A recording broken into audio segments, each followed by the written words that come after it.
handicap air racing, a sport that's been growing in popularity and excitement over the last 6 years. It attracts pilots and racers from all walks of life who pit their flying skills against each other over closed circuits throughout the United Kingdom. These events are organised by the Royal Aero Club Records Racing and Rally Association and sponsored by Digital Equipment Company. Pilots from the armed forces, professional pilots and business entrepreneurs compete equally with those who've built their own aircraft from kits. All have an equal chance of winning due to the handicap system.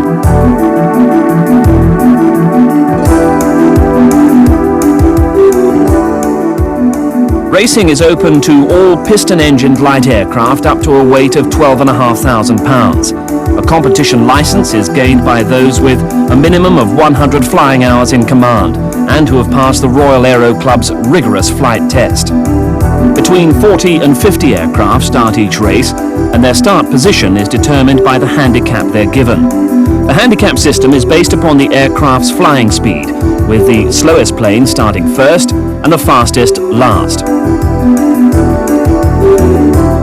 Swansea Airport was the venue for the first race of this season.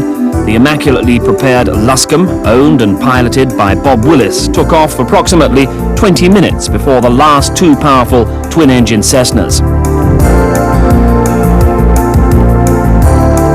During a race, a minimum height of 500 feet must be maintained. Competitors often cross both water and land, covering an average race distance of 100 miles.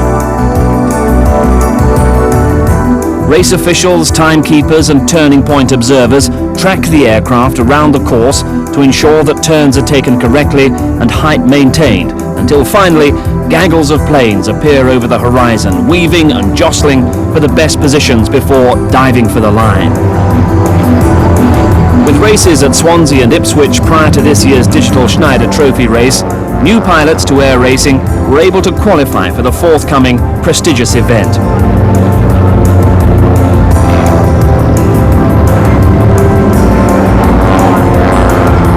On reaching the line, fast aircraft catch up with the slow, skillfully overtaking to the left, to the right, above and below.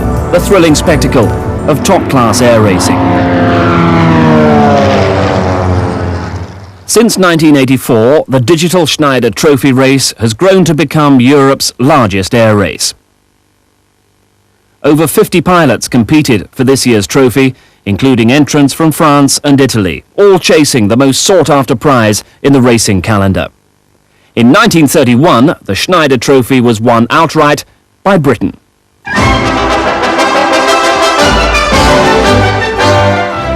Thanks to the intervention of the patriotic Lady Houston, who underwrote £100,000 after government finance stopped, the historic Supermarine S6BR engine was developed at the Rolls-Royce works in Derby by such people as Chief Engineer Sir Henry Royce. The crankshaft of the 2,600 horsepower Schneider engine dwarfed the 20 horsepower car engine of its time. After tests, the engine was stripped for close examination and finally reassembled, ready for fitting into the plane. R.J. Mitchell of the Supermarine Aviation Works was the chief designer of the S6 and S6B Schneider planes. With the design and tests completed, the skilled engineers assembled the wings to the plane. The RAF base at Calshot was the chosen venue for early tests to be carried out, and a group of pilots especially chosen for their skill and their nerve formed a company called the High Speed Flight. Squadron leader A.H. Allabar was the captain of the British team. Once the plane had been filled by specially prepared fuel, the engine was started by means of compressed air. The propeller then rotated at nearly 2,000 revolutions a minute. The engine is then at full throttle before being lowered into the water. A week before the contest, Britain was ready with 3 machines. Flight Lieutenant John Boothman flew the 218-mile course in a record time of 38.22 minutes. The starting signal was fired from HMS Medea, and 1 million people turned out to watch in perfect weather and flying conditions.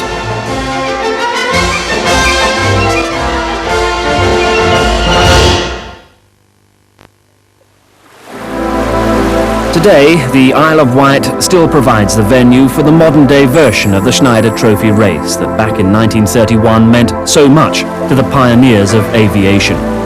This beautiful island off the south coast of Britain offers a restful pace of life with its breathtaking scenery and coastline. All a great contrast to what would be taking place over the next 3 days.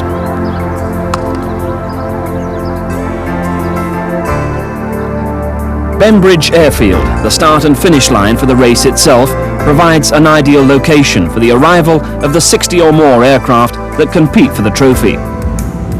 Turning points, lap times, handicapping, diving for the line. In brief, terminology that only specialist racing pilots would understand. What we're going to do is become involved in what is an exciting, exhilarating and entertaining sport. The 1989 Digital Schneider Trophy race was the third race in the British air racing season. An amazing range of aircraft entered for the event. Privately owned twin-engine Beech Barons compete with the Bulldog, entered by the RAF. Some planes are flown solo, whilst others have navigators. As in all sport, sponsorship is becoming more popular to help cover the competitive costs involved.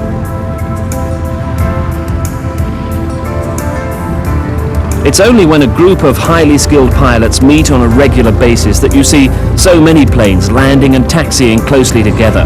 Trust in each other's ability to maneuver their aircraft is a further key to the sport's success. Well maintained and prepared, many with customized paintwork, these machines are kept to peak performance by their proud owners.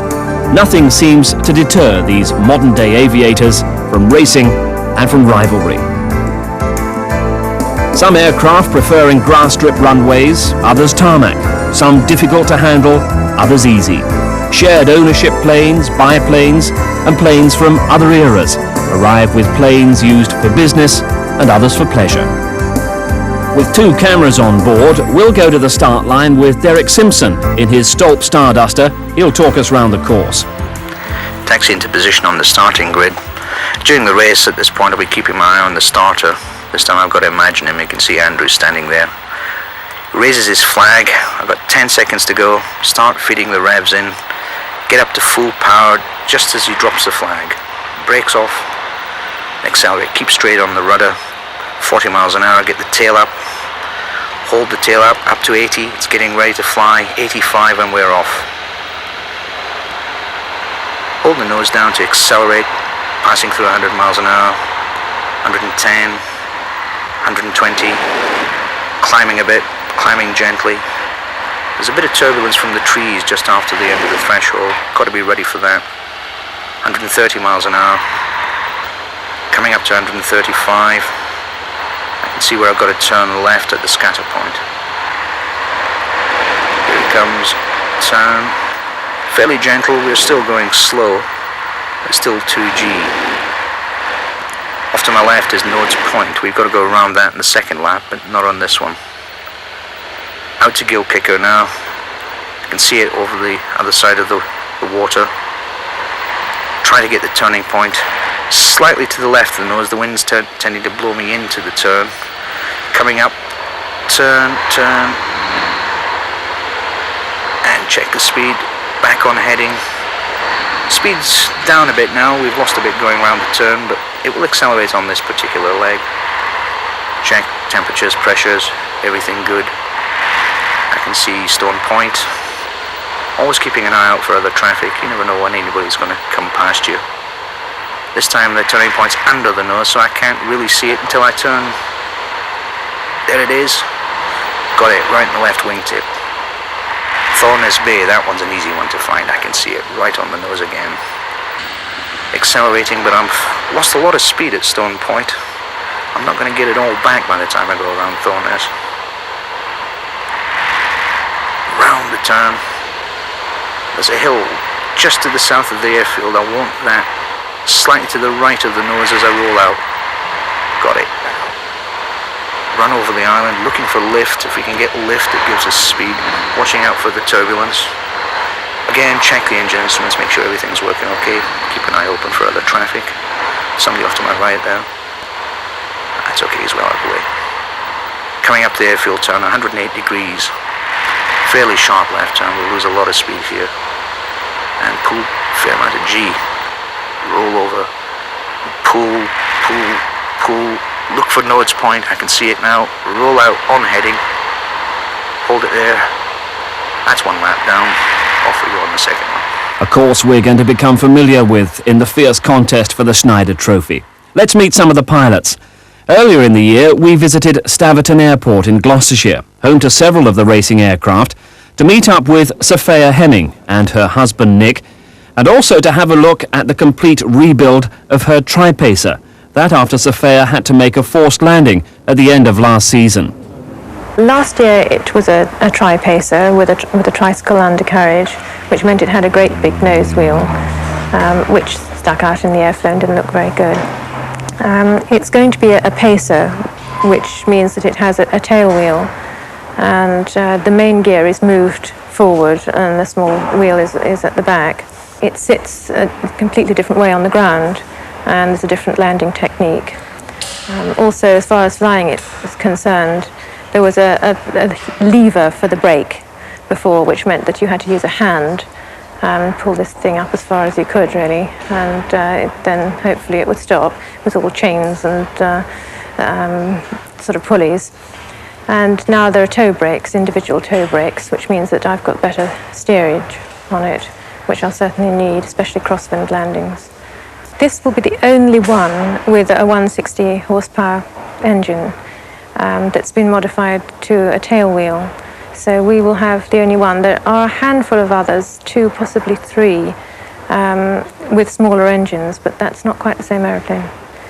It's going to be dark Florentine midnight blue, which is the colour I have yet to perfect, with gold stars on it. I'd like it to look as if it's my aeroplane. I don't want another turquoise aeroplane. That's the end of an era. And I think this will look classic, but individual. But obviously with a vintage aeroplane, you have to be very careful not to spoil it with any wild colour schemes. But I can't help having a go at doing something that hasn't been done before. And Sophia Hemming has certainly proved her ability. For example, this 4th place at Rochester last year. But after what happened since, the Schneider Trophy seemed a long way off. Well, as I drove here this morning, the snow on the hills and a cold February morning, I came into this freezing cold hangar to see this aeroplane without its fabric and without its wings. It all seems rather unreal. But I know that it will be ready at the end of March, and April we'll put in some really hard practice ready for the 2 races, and then the Schneider. I'm almost getting start-line nerves thinking about it and sitting here in it now. It's the first time I've sat in it since I last flew it. Oh, I desperately want to win it. It's the biggest race apart from the King's Cup, and it would mean an enormous amount to me and to Nick and everybody who has helped with the rebuild of this aeroplane, and everyone who's encouraged me and who now expects quite a bit from me and the aeroplane. Racing this has been quite interesting, actually, because it's a totally different aeroplane to the Cessna, and much more difficult to fly really well. The Cessna was so powerful it would blast from one place to another. If you made a mess in a turn, it would soon accelerate. Not this. If you make a mess in a turn in this, it takes you a while to get your momentum back. So it's different, but very enjoyable.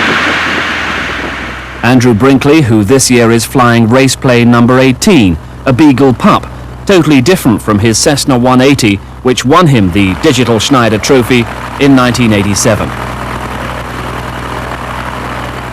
Andrew's involvement in the sport is both business and pleasure. He has his own light aircraft works in Meppershall in Bedfordshire, where he and his staff maintain many of the race planes. They also took on the task of fitting 8 onboard cameras to planes taking part in this year's race. Specialist boxes to house the recorders had to be made. These were anchored down within the planes to prevent any movement during the race. Mounts for the cameras had to be designed, fitted, and also tested several times before being passed safe by the Civil Aviation Authority. Derek's Stolp Starduster is one of the planes maintained by Andrew. he sums up the sport and the challenge of the Schneider. The Schneider race is the one that everybody remembers. Anybody who knows anything about airplanes knows the history of the Schneider Trophy. It was the race that saved Britain. The Spitfire was developed from it. The designer of the winning plane, R.J. Mitchell, went on to design the Spitfire. So the history of the Schneider is something very, very special, and even to be part of it, let alone to win it, is even now something that anybody who knows anything about aviation must want to be part of. The airplane is a grass strip airplane with the tail dragger. On hard runways and crosswinds it becomes quite a handful. On a grass runway you've got that bit more margin for error. Like any hobby, it can cost you as much or as little as you want it to, but you can do it fairly cheaply. It's a good weekend amongst a good crowd of people. If you want to try competitive flying, it's probably the easiest one to get into. I would like to say just taking part is enough, but nah, to win it. Two races everybody wants to win is the Schneider Trophy and the King's Cup. The Royal Navy's Colin Tattersall, winner of the Gower Cup, the first race of the season in Swansea. The Royal Navy take it very seriously. They always fully support the air racing season, and they want to take part, and they do give me a lot of assistance, obviously, in taking part, as I do volunteer. I'm not a press man at all. And it's very important to them that the aircraft is actually flown, whether it wins or not, is secondary to them, but obviously primary to me. But they do put a lot of store by it for public relations, obviously. I think the Schneider Trophy, in a lot of ways, is the race, whereas the King's Cup, of course, is also an extremely important race. A lot of people would rather, I think, win the Schneider than the King's Cup. I think it's the one race that everybody would love to take part in and win. Very much a civilian, Terry Hiscock, another racer based at Staverton Airport. My business, I'm involved in selling corporate pension schemes, that's group pension schemes to companies. And that is completely divorced from air racing. And the changeover from one side of my life to that side of my life is a big one. And the thing about aviation, of course, is that when you're flying, you're only involved in the flying. Your mind is thinking about the flying with nothing to do with any other part of your life. It's just enjoying flying and flying fairly safe. You hear it said a lot, but flying safely. Fly Past magazine is the magazine that sponsors me throughout the racing season. Now that's great, really. It's great for flying, it's great for air racing, because it does get a lot of publicity for a sport that in recent years hasn't received much publicity. Then it's nice for people to know that many weekends throughout the year a group of pilots meet together to race each other around the circuit. An air race lasts about an hour, and it's really 1 hour of total concentration, concentrating on both the conditions that you're racing in and the performance of the aircraft and the aircraft that are around you, and doing your very best to beat that aircraft plus yourself and the handicapper. So the sport of air racing combines tactics and technology. But if you're an interior designer like Sophia Hemming, well, style is important as well. As with husband Nick, she plans the finishing touches to the rebuilt Pacer. So what about this red? Are you happy with this? Yeah, I'm happy with that. Because I've suddenly decided I really want it to be red. after all, not to do with gold stars on. I think this will work out about like that, but I'm not happy with the number. I'd rather it was more sort of bowed. I think it's a bit prettier. But I'll do a drawing of that and let you have a look. It'll probably just be a line along there, but there's not enough detail on this to see. I think that'd be too heavy to have it gold. Sophia's very smart Pacer finished in time to start the season in Swansea and ready also for the June challenge for the digital Schneider Trophy. The start line at Bembridge for Heat 1 of the Schneider, and with over 60 aircraft taking part, 2 heats are carried out to cut the field down to 50 for the main race.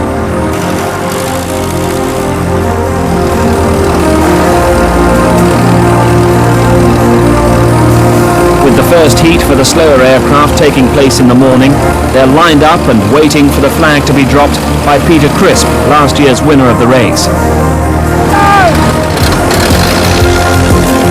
The First away is the Tiger Moth, the slowest aircraft participating in the race, flown by Steve Alexander.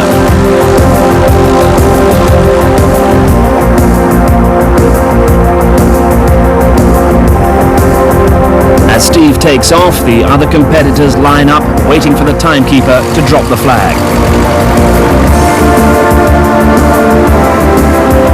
Vic Davis in his Stomp follows soon after. Whilst crowds at the airfield watch, officials at Thorness Bay on the west coast of the island await the first aircraft.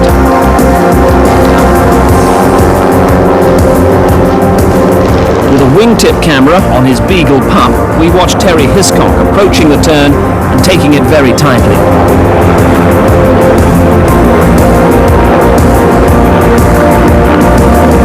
Meanwhile, back at the new airfield turn, planes are jostling for positions. Andrew Brinkley sweeps past 3 planes on his way to Nodes Point.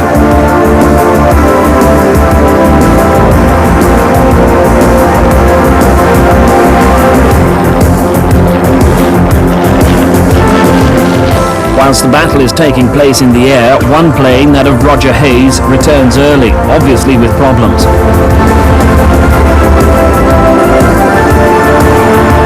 And very soon after, the first plane, number 25, flown by Roy Jackson Moore, crosses the line. But the hedge-hopping Tiger Moth is following closely behind. A daring attempt by Steve Alexander to gain extra speed.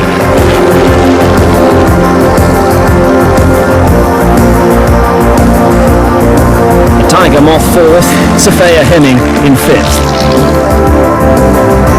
Rod Hamilton, number 55, followed by the pack, all jostling for positions to qualify for the race itself.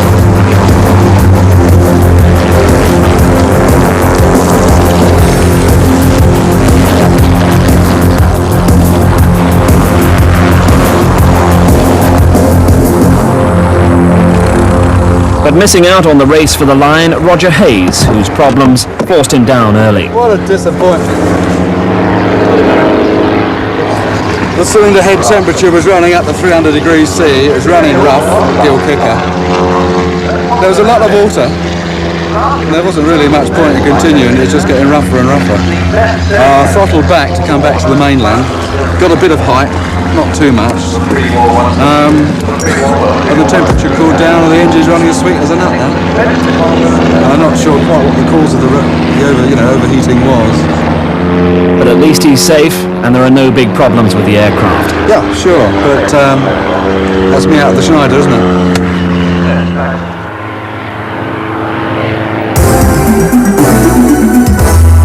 So victorious in Heat 1, Roy Jackson Moore in his Cessna 120.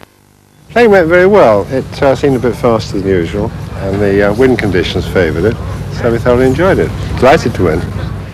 In second place, Dick Nesbitt Dufour. Third, Vic Davis in his Stomp. Fourth, Steve Alexander in the hedge-hopping Tiger Moth. And with Sophia Hemming 5th, the verdict of the rest of the field, including 6th place man Rod Hamilton. Oh, excellent. Yeah, well chuffed. It's, I think the slower aircraft have done quite well due to the lack of wind. It's, we're in for tomorrow, and that's what counts. I did enjoy that one. The handicapping from where I was looked good. There was a lot of us crossed the line very, very close together. I believe there was another bunch in front of us, which I never saw, but I enjoyed it. That was fun. I thoroughly enjoyed that race. I've qualified, unless I cut a turning point. I don't think I've done that. I don't think they can accuse me of low flying, so yep, I think I've qualified and I'll settle for that. We felt that it's up and running now, and we felt we were racing at last. Well, I think I might have qualified, so I'd be satisfied with that. Just tremendous. Clear visibility all the way around, and just you normally build and start sweating and pumping on the last lap, but we were pumping from about the second lap in. It went very well, no major problems. I had trouble catching all the other aircraft. They all seem to be going faster today for some reason. But I hope I finished, obviously, far enough up the field to qualify for the finals tomorrow. Before the second heat and the final, a look at one of the most unusual aircraft taking part, Tim Bailey's Rutan Very Easy. A flying coat hanger to some, but one of the fastest and most competitive of the kit planes. And it has the stamp of approval of one of the most experienced pilots in the field, because Tim Bailey, when he's not dicing in the tiny Very Easy, is at the controls of the somewhat contrasting Virgin Airlines 747.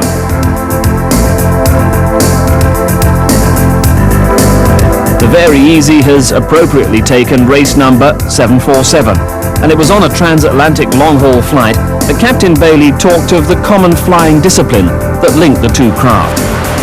This is a discipline. All flying is a discipline, but this much more so.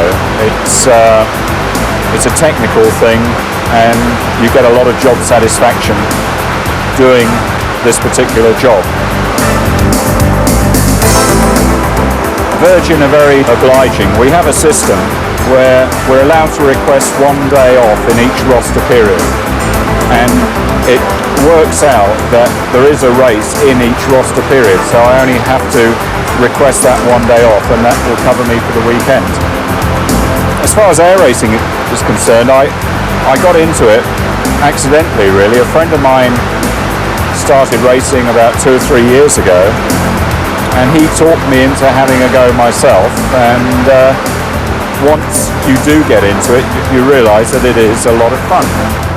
But what is it that persuades a jumbo pilot to go racing in a Very Easy? My initial interest was reading an article in a magazine, and it seemed to me that the Very Easy was the ultimate compromise. It was an aircraft that you could fly in comfort, it was exhilarating, it was practical, economical to run.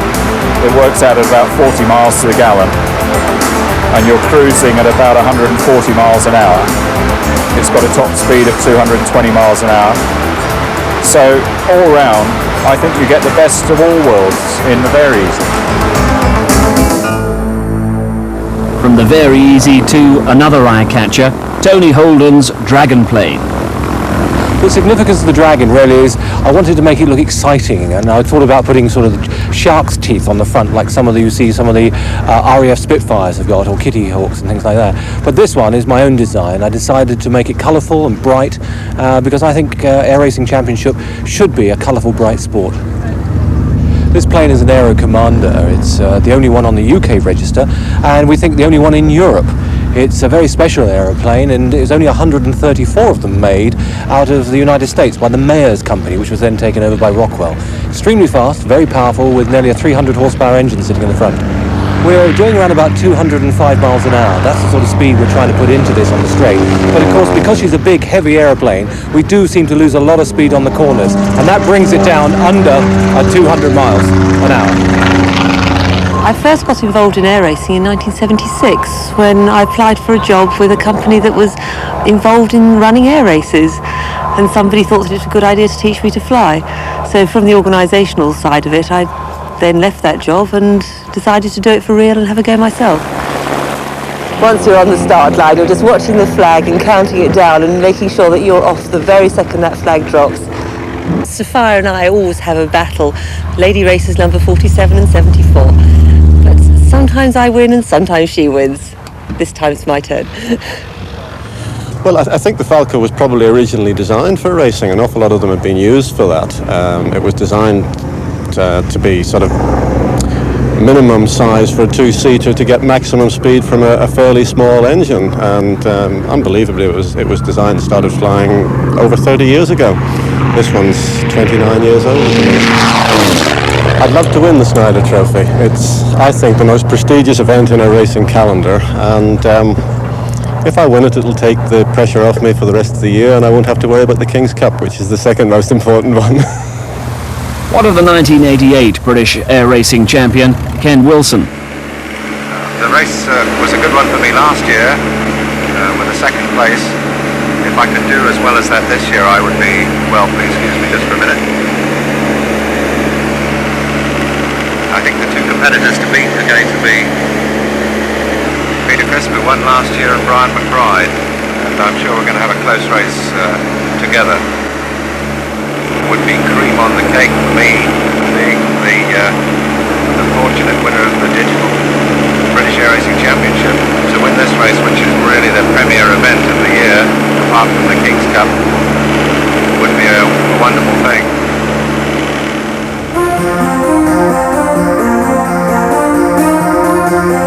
the start of the second heat, this time for the faster planes. 26 planes going for the remaining places in the final.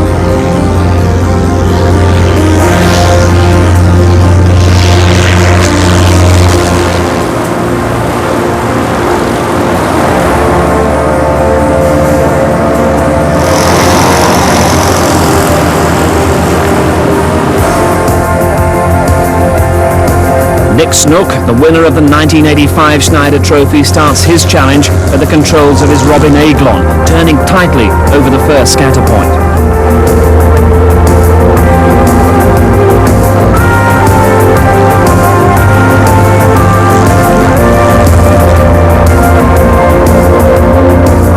Precise takeoff from the jumbo pilot Tim Bailey, the Very Easy on its way. From the smallest to the largest in the race, Group Captain Steve Holding in a Provost.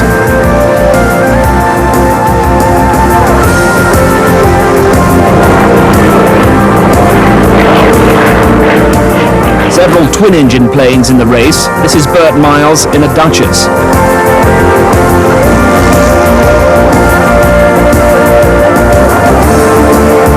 Peter Crisp, the 1987 winner, with problems, his undercarriage still down as he takes the airfield turn.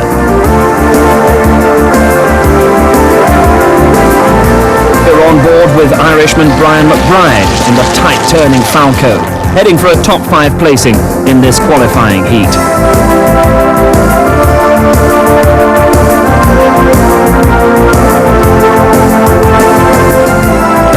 Heads for the finish line, the Duchess, followed by the Very Easy.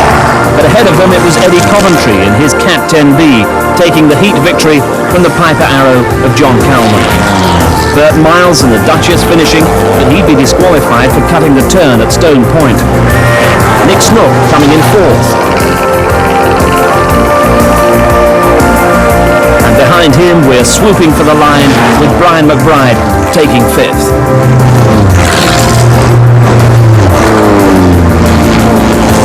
Quite clear from the 2 heats that the handicappers had judged things right to get the packed finishes that everyone hoped for. Spencer Flack there in the thick of things, picking up places right at the finish to get 10th.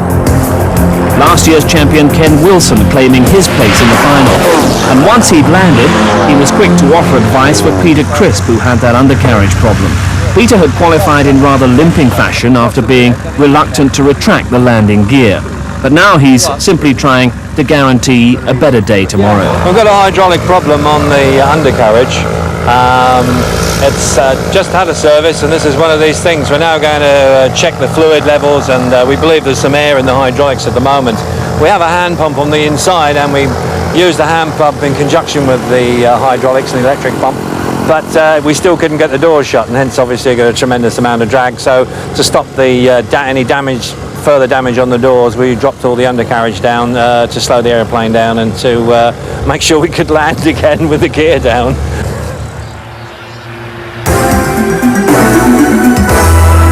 But with everyone safely down, the results of Heat 2, first Eddie Coventry in his Cap 10B. I knew the aeroplane was going well from the start because the way the race progressed, I could see I was overtaking the field. The aeroplane went exceptionally well, and the corners went well, and obviously came up with the result. In second place, John Kelman in his Piper Arrow, followed by Tim Bailey, who was third in the Rutan Very Easy. Nick Snook 4th in his Robin Aiglon, and 5th Brian McBride in his Falco F8L after a tight finish. The twin Comanche, which is a new airplane on the field, was nibbling at me the whole time, and he was, I think I just finished in front of him. He was lower than me, and I managed to dive for the line in front of him at the last minute. For me, the race was with Brian McBride in the Falco, who's always good to race with. We're always close together. And the Italian entry passed me on the last lap, but by some good fortune I managed to pass him on the run-in to the finish. So I don't know what's going to happen there tomorrow. That's going to be interesting. Yes, the plane was good. Maybe a little bit too fast. Better than yesterday.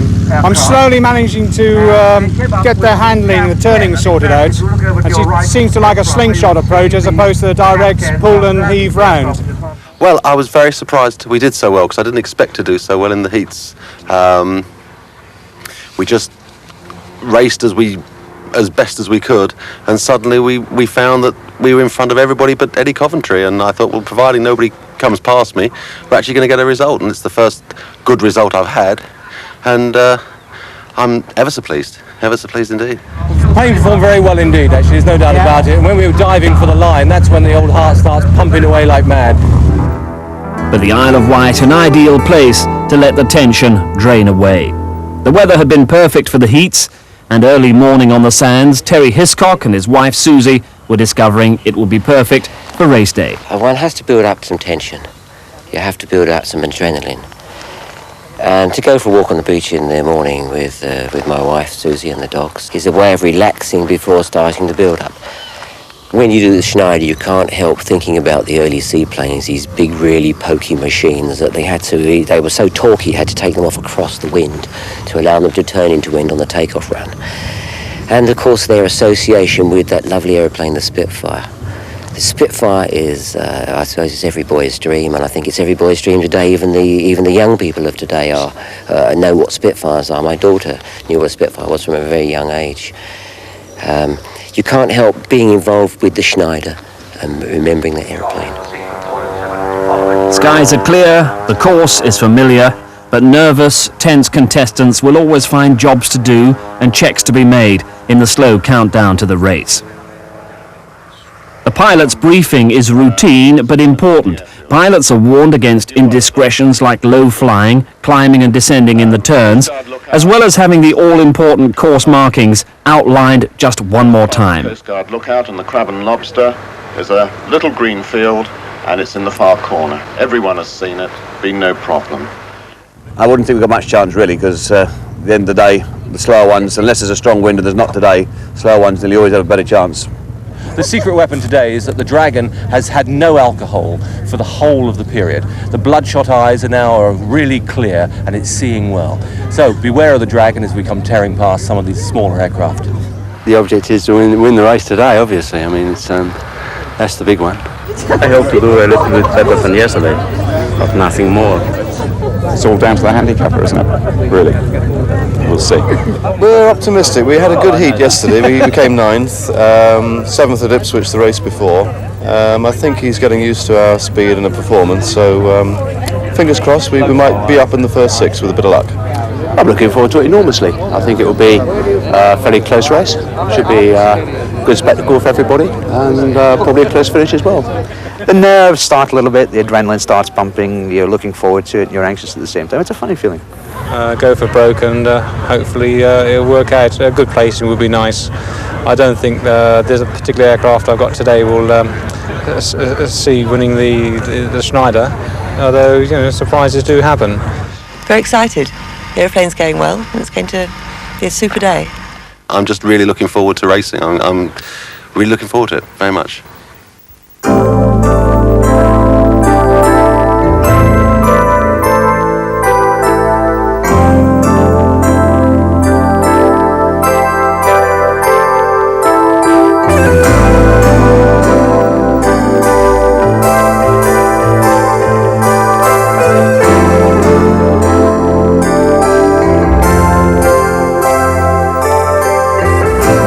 There's a feeling among air racers that the more they polish their aircraft, the faster they go. The truth of that has never been proved, but it did mean that the 50 planes making their way to the start looked as good as they sounded.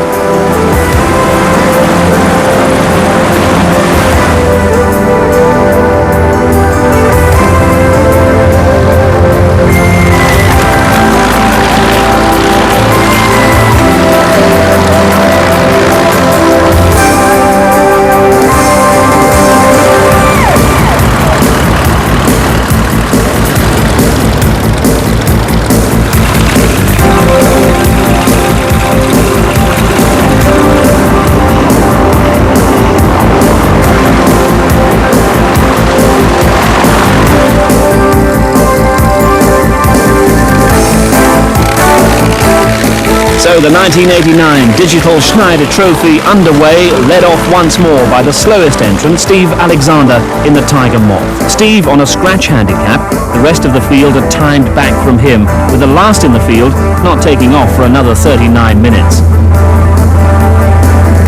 Steve keeping low for maximum acceleration, 127 miles ahead of him, and the rest of the field impatient on the runway. Among those other challengers, Dick Nesbitt-Dufour would be taking off third, 9 minutes 4 seconds back. Close behind him, Vic Davis in one of the 4 open cockpit biplanes, the Stomp. Sophia Hemming pleased with her plane's performance, having finished 5th in her heat. Only 2 women in the field, and remember, no woman pilot has ever won this famous race. Sophia on her way, 14 minutes 46 seconds after the Tiger Moth. Still 35 planes wait to set off, over 2/3 of the field. Paul Moorhead, the 1984 winner, in one of 3 Beagle pups to make the final. He was soon to be followed by Terry Hiscock and Ken Ellis, on-board cameras and wired for sound in their Beagle pup. Terry, best of British, here we go. Good luck. Terry Hiscock and Ken Ellis handicapped at 16 minutes 15 seconds, tense and motivated.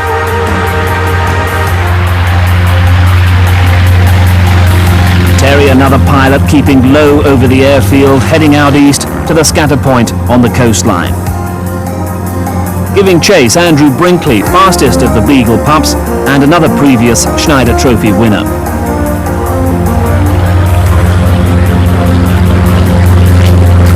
Enthusiasts watch from the airfield, thousands more pack the surrounding downs as 2 of the most eye-catching planes set off. These are the Stops. Eric Simpson in the Starduster first. These are home-built aircraft, the fastest open cockpit biplanes in the race. 2 minutes behind Derek Simpson came Roger Breckel in the Acroduster. And still they came, getting among the faster aircraft now. Clive Large taking off in the Piper Arrow. While high above, Vic Davis in the Stomp was completing the first of his 4 laps. Tim Bailey in the Very Easy, hoping that the handicapper has given him a chance.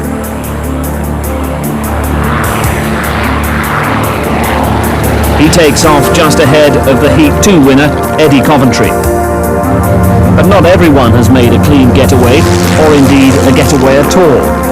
I shouldn't be here really. I just unfortunately hit a hole on the taxiing out to the runway, which caused the tips propeller to become bent.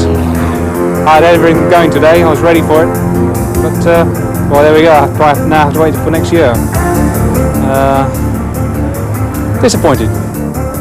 The last and fastest of the biplanes, Ron Mitchum in a Kristen Eagle.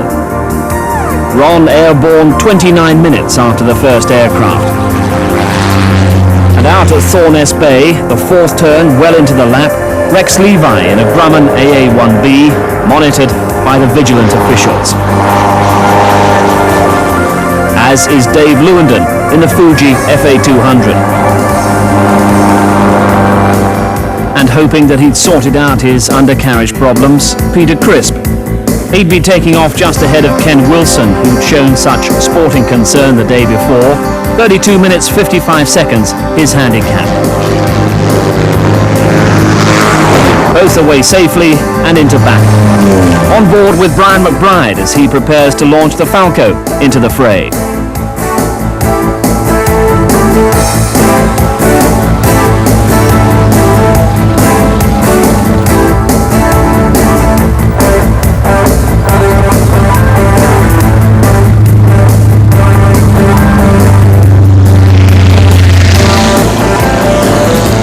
See the skill and precision required at the scatter point, skill and precision that's amply rewarded in a nimble aircraft like the Falco.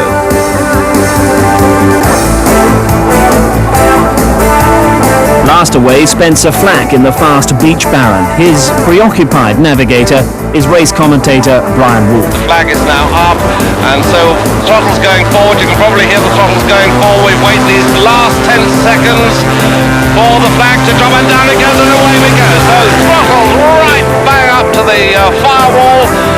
Everything going. Now the secret now is to keep the aircraft on the ground as long as possible. Watch the airspeed going up. We can see that it's going up to 80, 90, coming up to 100, gear up, flaps up, everything up. Okay, now our next target, of course, is the trees that you watched everybody else go over. We want to keep as low over these trees as possible, not lose any time, gaining speed all the time. We're back up to about 120 now. Over the trees we go, right over the cliff. Now a tight turn to our left, and down the coast we go, and we look for the first turning point. There is... So everyone away. John Kelman in the Piper Arrow has picked up places. Others are making good progress. Derek Simpson, maintaining the minimum race height of 500 feet, is still in pursuit of the rather tense crew on board the fly-past Beagle pup. To the left of that candy striped tower, it's hidden by, there's quite a few people down there. Can you see it now? No. There's a camera point down there. See the candy striped tower? No. Yeah, I've got it, yeah, okay. Yeah, all right. Got in, yeah, okay. Okay, you're clear in the turn.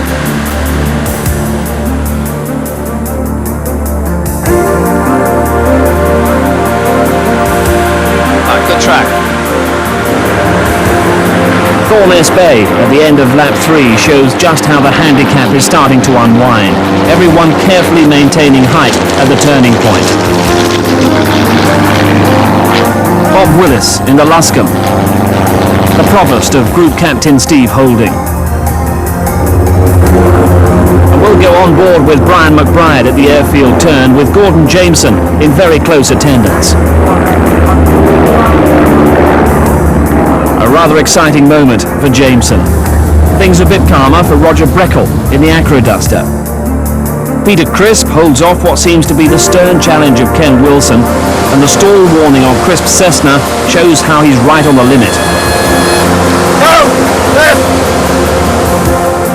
The manoeuvre keeps Crisp ahead.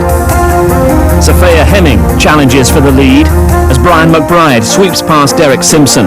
The handicap has worked itself out as we go back to Spencer Flack and Brian Wolf. Let's turn very, very quickly indeed. Here we come, here we come. Oh, he's tantalizingly close now. It really is, really quite something. Right, round we go. Right, much nearer him now. Okay, beautiful tight turn there.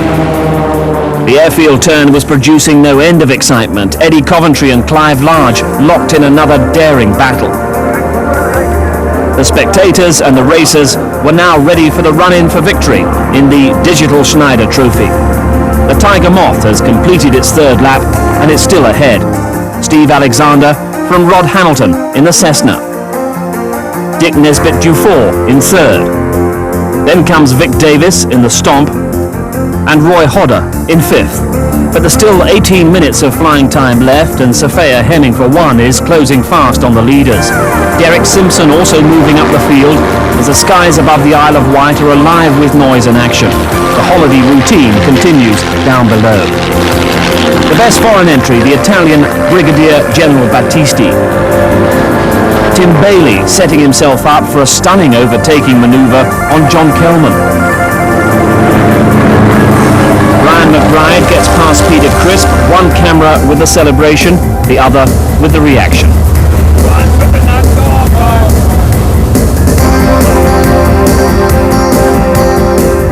1 hour 11 minutes of flying. This is the finishing straight, and these are the crowds packing every airport position and every vantage point around Culver Downs as 50 aircraft thunder to the finish.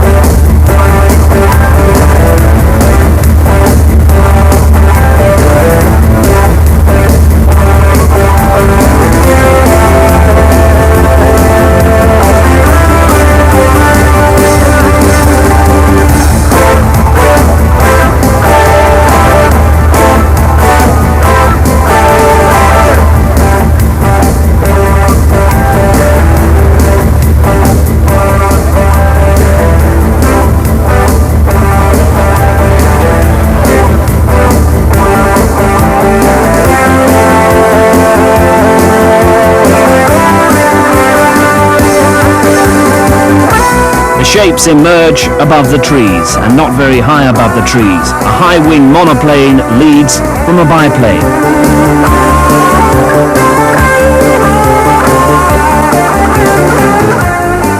The biplane recognizable as the Tiger Moth. The monoplane soon identified as Sophia Hemming, becoming the first woman winner of the Schneider Trophy.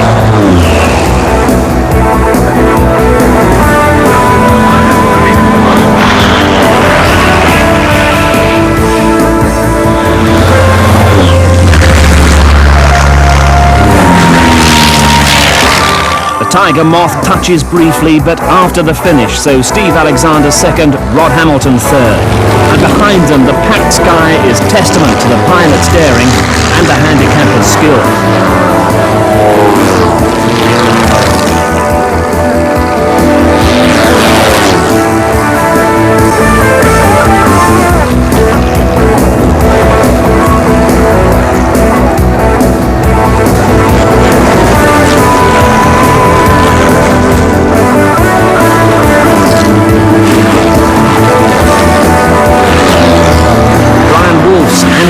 Tone sums up the exhilaration of the sport. Here we come over the hedge now, still diving, still getting off speed, we've beaten Crispy, wow, and here we go, over the line and underneath everybody, and the Luscombe there over the top of us. And now so the 1989 Digital Schneider Trophy is over. Quite a while before all the planes are back on the ground, but each pilot lands with a story to tell. Well, it was a fabulous race. I really enjoyed it. I don't know where we came, but it was a really good, exciting race. We had a super time. It was an excellent race. It really was. But I couldn't catch her. I think I was finished about 10th. There was quite a number in front of me, but I had real good fun trying to catch Andrew Brinkley. That was a high point. I got within about, I don't know, 2 planes length of him, but couldn't catch him. It was fun. We thought we were going to do it, actually, until the last leg of the last lap. And then we just realised there were just too many of the slower aeroplanes too far ahead, and we were never going to catch some of them. So it was a slow aeroplane race, I think. Well, it was a race for the slow airplanes today, I think, unfortunately. Most of the fast ones only got there at the very tail end. But it was a good finish, wasn't it? We carved the field up at the very last minute. It was good fun. Exciting, exhilarating, and boy, we're going to be back here next year. It was a strange sort of thing because I didn't know whether I had another lap to go, because everybody normally passes me, so I actually didn't know whether I was finishing or not. So I decided to risk it and just treat it as the last lap, and thank goodness I did. It was better than yesterday. Oh yeah. Fabulous race. It really was. It felt good. Good race. But the only problem was too many people got past me. Well, it was good. Enjoyed it. I think it was favouring the slower airplanes today. Steady winds or something, I don't know, but I just couldn't catch the pack. But it was a good race. I enjoyed it. I thoroughly enjoyed it. It was as exciting as I hoped it would be, particularly in the latter stages when all the aeroplanes just seemed to close up. You know, the handicappers obviously have got a very difficult job, and they seemed to get it right today. It was a thoroughly enjoyable experience as far as I was concerned. So a finishing order that sees victory for Sophia Hemming in her Piper PA-22. Second place, Steve Alexander in the Tiger Moth. No one dived for the line lower than him. Third, 24 seconds behind the winner, but only 1 second behind the Tiger Moth, Rod Hamilton in the Cessna 150L. In fourth place, Rex Levi in his Grumman AA-1B. And in fifth, Tim Bailey in the Rutan Very Easy. Within a short time, the prize giving conducted by Jeff Shingles, the managing director of Digital Equipment Company Limited, and Bev Snook, the chairman of the Royal Aero Club Records Racing and Rally Association. First place in the 1989 Digital Schneider Trophy Air Race, I'm sure will be very, very popular with all of you. I know she is, I don't have to say that. But the first lady ever to win this trophy, Sophia Hemming.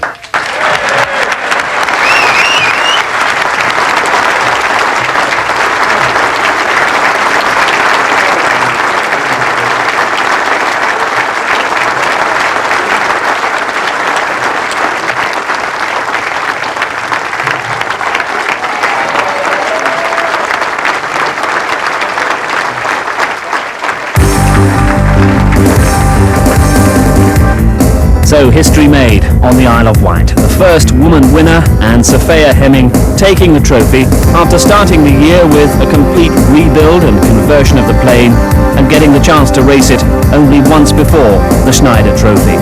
She summed up her feelings. It's almost unreal, really. I'm just so exhausted. We're all so tired, but we're so relieved. And I think that a total belief will set in when we're sitting on the airfield at Southampton and celebrating.